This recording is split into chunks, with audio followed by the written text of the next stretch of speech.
दोस्तों आपको इस वीडियो में एक चीज़ की जानकारी दे रहे हैं। जानकारी ये है कि जैसे आपको पता है कि पश्चिम बंगाल में ममता बनर्जी की सरकार है टीएमसी की, और टीएमसी इंडिया गठबंधन के साथ ही सहयोगी दल में है।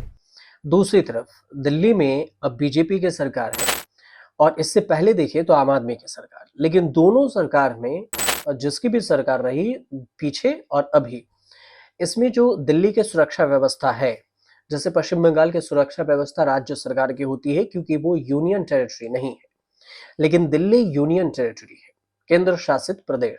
इस हिसाब से देखिए तो दिल्ली की जो सुरक्षा व्यवस्था है वो केंद्र सरकार के हाथ में होती है, मतलब कि इसके सीधे सीधे जिम्मेदार अमित शाह। अब ये जानकारी इसलिए बता रहा हूं क्योंकि लोकसभा में 21 मार्च को बजट सेशन के दौरान दो घटनाएं घटित हुई जिसकी चर्चा खूब हो रही है। सबसे पहले आप जो राज्यसभा के सांसद हैं उन्होंने एक बयान दिया, साथ में डेटा भी दिया। संजय सिंह ने जो बयान दिया उस बयान की बात पहले कर लेते हैं। उन्होंने एक फैक्ट दिया।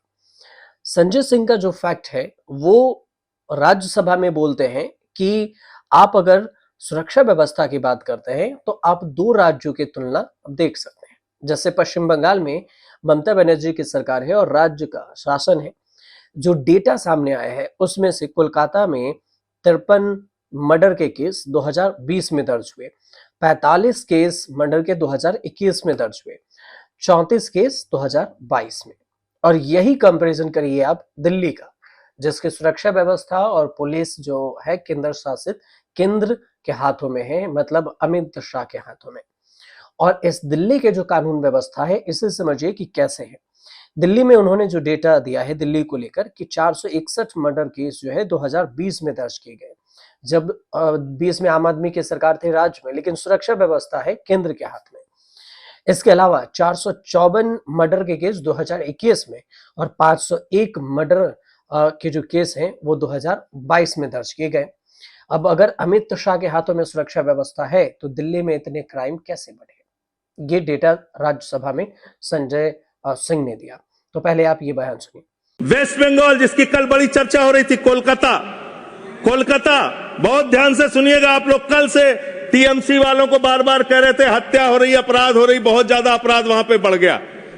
कोलकाता के अंदर, वेस्ट बंगाल में कोलकाता कानून व्यवस्था राज्यों का 53 हत्या के केस क्षेत्र है सर। कोलकाता 53 हत्या के केस 2020 में, 45 हत्या के केस 2021 में और 34 हत्या के केस 2021 में। कम ज्यादा नहीं, 2022 में कम ज्यादा नहीं कह रहा हूं। मैं कह रहा हूं आप डबल इंजन और सिंगल इंजन की जो बात करते हैं, आ जाइए दिल्ली, जहां पे हमारे माननीय गृह मंत्री जी का शासन है, जहां गृह मंत्री जी की देखरेख में सुरक्षा व्यवस्था है। मान्यवर, इस राज्य के अंदर, दिल्ली राज्य के अंदर 2020 में 461 हत्या की घटना हुई, 2021 में 454 हत्या की घटना हुई, 2022 में 501 हत्या की घटना हुई। आज दिल्ली अपराधों का गढ़ बन गया। मानव, आज दिल्ली के अंदर एक महिला को गैंगरेप करके कई किलोमीटर तक सड़कों पे घसीटा जाता है। आज दिल्ली के अंदर कोर्ट के अंदर जज के सामने हत्या की घटना हो जाती है। अब आपको ले चलते हैं कि जो इसी में एक संजय राउत हैं, शिवसेना यूबीटी के नेता, और संजय राउत ने भी बयान दिया। संजय राउत ने कहा कि एक तरफ मणिपुर साल भर से ज्यादा से जल रहा है, प्रधानमंत्री मोदी नहीं गए और उसे जलता छोड़ दिए। अब जो दूसरे साजिश उन्होंने रचे हैं वो महाराष्ट्र के नागपुर में, आपको पता ही होगा कि औरंगजेब के कब्र को लेकर विवाद हुआ था और इसमें दो समुदायों के बीच में काफी हिंसा हुई थी और पत्थरबाजी भी हुई थी, जिसमें पुलिस ने कई लोगों को गिरफ्तार भी किया, हिरासत में भी लिया, और इस पर काफी चर्चाएं हुई।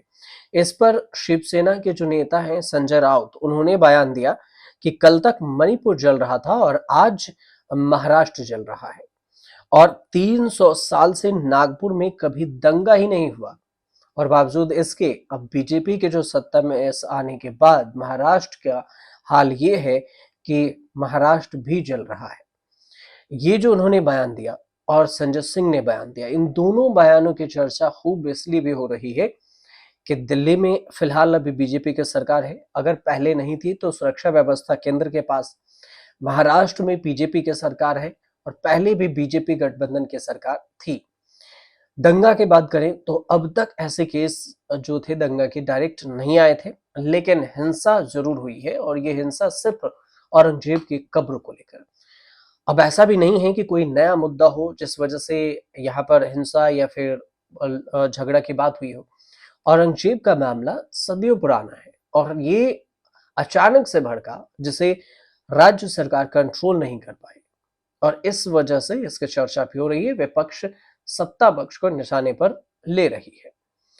अब देखना ये भी होगा कि आने वाले समय में इन दोनों को लेकर क्या कुछ नया होता है, क्योंकि महाराष्ट्र में अभी हाल में बीएमसी चुनाव होना है और इधर कोलकाता में 2027 में 26 में यहाँ पर विधानसभा चुनाव।